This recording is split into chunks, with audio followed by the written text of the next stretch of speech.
This is the first step towards an industrial policy in the United States of America.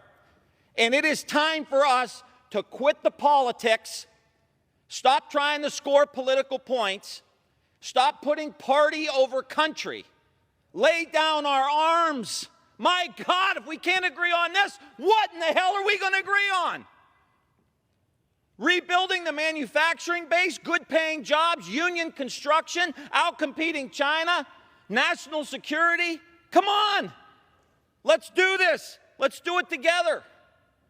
But we have a small group of people who have hijacked the Republican Party, and the leadership in this House on the Republican side is more concerned with defeating Democrats than doing something that's best for the United States of America. We just saw it in the Senate with the burn pits legislation.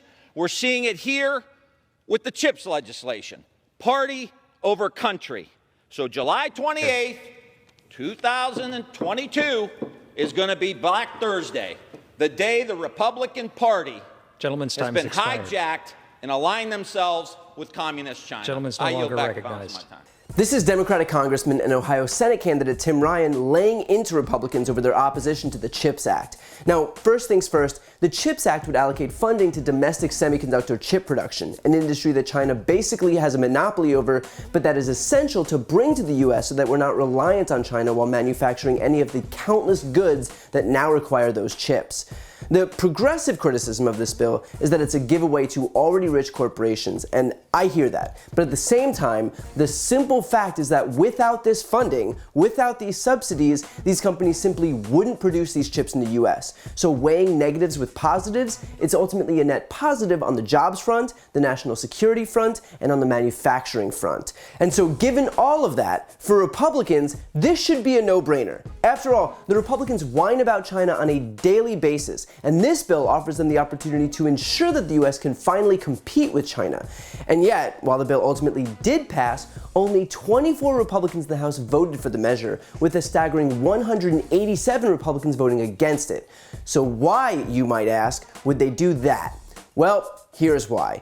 Republicans didn't want Democrats to be able to pass a reconciliation package, and had previously said that they would strike down any other bill, including the CHIPS Act, if Democrats dared use their simple majority to pass a reconciliation bill that requires a simple majority to pass. Because apparently, Republicans have decided that Democrats, who again are in the majority, shouldn't be allowed to actually govern. So the Democrats waited until the CHIPS Act passed the Senate, and once it did, almost immediately, Joe Manchin unveiled a deal struck between himself and Chuck Schumer that would pass via reconciliation. That bill would tackle inflation, healthcare costs, and climate change. And look, I'm not saying that by waiting until the moment Senate Republicans lost their leverage, Senate Democrats were able to basically out-McConnell, but yeah, no, that's exactly what I'm saying. And so obviously Republicans were butthurt because how dare the Democrats use their majority to actually pass legislation. So in retaliation, even though this bill had already passed the Senate, the GOP immediately started whipping House Republicans to vote against the bill, even though, again, this bill would ultimately help the American people and prevent China from having a monopoly on semiconductors. But that didn't matter because the Republican Party's sole priority is depriving the Democrats of a win, even if it means the entire country loses. Real solid political party there. And here's the thing, the bill was such a political winner that of course it passed anyway, but not without exposing the Republican Party as a bunch of hacks and putting 187 House Republicans on record opposing a bill that will spur a ton of growth, jobs, and economic development in the United States. All because they decided to throw a temper tantrum, which, to be honest, has pretty much become a guiding principle on the right, so at least they're consistent.